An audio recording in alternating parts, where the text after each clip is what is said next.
This is Sam with Lime Painting, coming at you from Denver. This is Mr. Chuck Turner, Mrs. Debbie Turner. We just painted their home, and they were willing to do a video testimonial with us. You kind of see here they went through a complete color change, and we just kind of want to hear from you guys. First off, how did you hear about Lime? First of all, I'm the Chuck. This is Debbie. And Lime came to our door. Sam, you're Sam. Yes. And Nick came to our door, knocked on the door, and we frankly are pretty skeptical sometimes of people just knocking on doors, but they appeared very professional, and we were impressed. Their bid was very complete, with a number of pictures and recommendations, and no hard sell, and also some references that we checked out, and we were delighted with the proposal, so we decided to go with it. Great. And they were very patient because it took us a while to come up with the colors that we needed.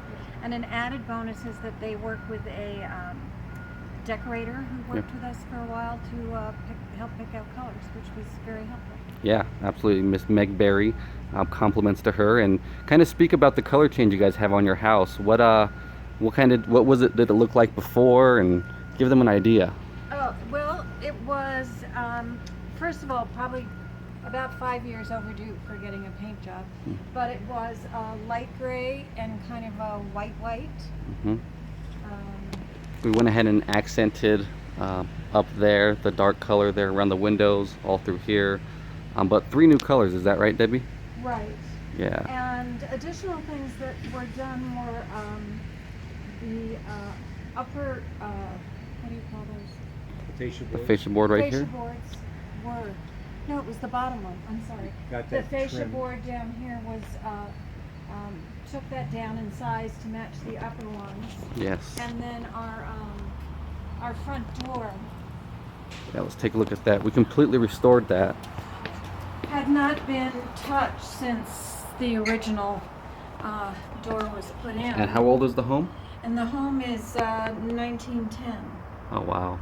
See. So there was a lot of buckling and it looks beautiful. Yeah, we came through, sanded it down to a new profile, stained it, and clear coated it.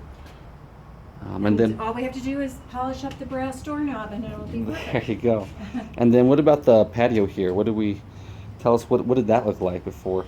That had got, we had painted it and it was completely peeling up. Mm-hmm. So they had to take off all the old paint and then redo it with kind of a rough texture so that when it gets wet it won't be slippery. Yeah, we went ahead and primed and conditioned the bare concrete it was peeling, and over the top we used Surecrete, and came out very nice. It's been walked on since, but shows its durability. Right. We're going to put down some outdoor rugs to just make it more decorative. Yeah. But it does, tracking in obviously attracts in some dirt, so we have to be careful about that. But it's easily washed, so we're looking forward to getting it cleaned up and get the rugs in there. So looking at the north side of the home here, there was a lot of vines through here. Chuck, why don't you walk us through what that looked like and kind of describe the transformation there? Sure, the vines actually we loved, but we couldn't obviously paint with them there, so we had them all taken down. The vines went all the way up to above the windows, and they were actually going into the attic and up underneath the soffit area. He said he's okay. But we just simply had to take them down. So Lime took them all down and scraped off the pieces and then repainted it. It looks wonderful. And actually you can see the vines are already starting to make a comeback on top of that little trellis Oh, yes. on top of the You gate notice over there. on top of the gate. Yeah. So we expect that they'll start coming back up again in due course, because it adds a nice look to the house to have Yeah. have them up on the side of the house. The good thing now is that they're growing on duration paint, and duration paint is extremely durable, and it'll make them last a little longer. So, and here's the back of the home here. Well, and you can Yeah. point out that little window there. Yes. Up there, the roofers had kind of destroyed that whole area. So So we got a little carpentry work So we had some carpentry work done there. It looks, by line. yeah, we Uh-huh. replaced some boards, and one board was already placed, but we went ahead and did the finish work on it, and it looks great now. And there's a lot of storm windows throughout the house that we had to take off and paint accordingly as well. But over here, guys, speak to me about this garage you guys have. What did we do here? What was it like? Well, actually, it's very soft brick, and a lot of it was just sort of falling apart. You can see an area in here, and we've tried to paint it before, but the paint doesn't adhere very well, and it flakes off very quickly. But tell me the paint that you put on here. That you put on. We put on the top coat was Duration. Your cup.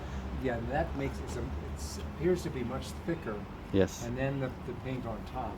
Yes. You can see it's adhered very well, and we're hopeful that's going to stick around for a long time. It's Yeah. made a real big difference.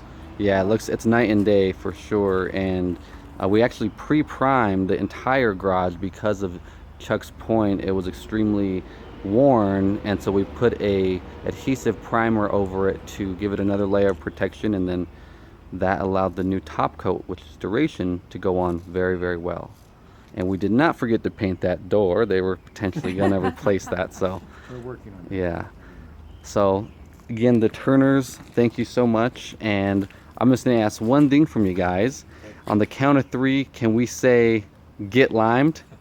bet. All right. 1, 2, 3. Get limed! Thank you guys.